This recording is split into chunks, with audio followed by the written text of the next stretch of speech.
Alrighty. So, in this slide, we're going to talk about 1984 in North Korea.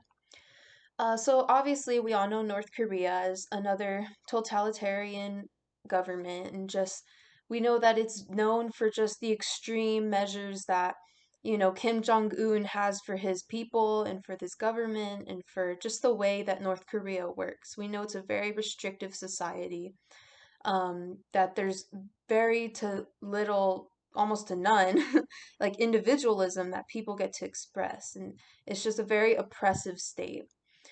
So I thought, well, my whole group thought that this was just a good example to just compare to 1984 and the way that Big Brother had his government as well. So here are a couple of comparisons that, that Kim Jong-un has in North Korea that can also be seen in 1984. So the first one is the fact that in North Korea, it's a requirement to learn songs that praise Kim Jong-un and his regime. I saw this as a form of propaganda that the government uses. It's also similar to the hate songs that the children in 1984 would sing during Hate Week for their common enemy, which was usually East Asia, or Eurasia, whichever one that the government decided was their enemy that week. And it just was it's kind of disgusting in a way, just the way that, because usually as humans, when we sing songs, we're singing to have a purpose, we're singing to express something important. And the fact that these people in North Korea are singing songs is showing that they're expressing an, an almost like a forced passion they have for Kim Jong Un, and they really have to only learn it because if they don't, then they're going against the government, and that's a whole nother issue of itself. And so I just thought that was really similar to the way that hate songs were sung by children in 1984.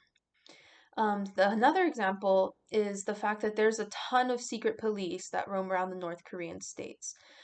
These secret police make sure that everyone is, praising the government, that everyone is making sure that they're doing their job and that they're not defying the government in any way by creating any form of or any potential threat of capitalism, speaking against Kim Jong Un, anything. So they are always running an undercover surveillance of North Korean citizens. And this just reminded me, especially in 1984, of the Parsons kids, who they joined this whole junior league to make sure that, they trained to be these secret little policemen, and they were like, as the book said, thought police. And we saw an example of this in actually in our chapter, in this first chapter of when Winston went to visit Mrs. Parsons, and it was right after he had written in his diary. And so Winston was already feeling that guilt and maybe even just that a little paranoia. And these kids who are the thought police, they come and they obviously they talk to him, and they're all like he's a liar, like he's going against the government. So I just thought that that was another good connection to make to North Korea. And the last one that I noticed was the fact that King Jong-un makes sure that nobody worships any other god, um, but only him. Like, so he is pretty much their own god because he wants all the glory, he wants all the praise. He does not believe that there should be worship for anyone else but him and his ways of government. And I thought it kind of reminded me of how further in the book, Julia was talking to Winston. She was pretty much telling him that the reason the government frustrates them, in many different ways, like physically, mentally, um, even just like emotionally, is so that they could ultimately express that through unfervored praise and worship for Big Brother and his party.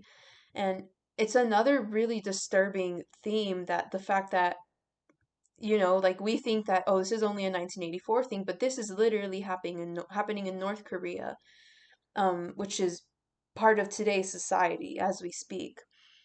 So it's a scary thing, but yeah, these are a couple examples we have of 1984 in North Korea.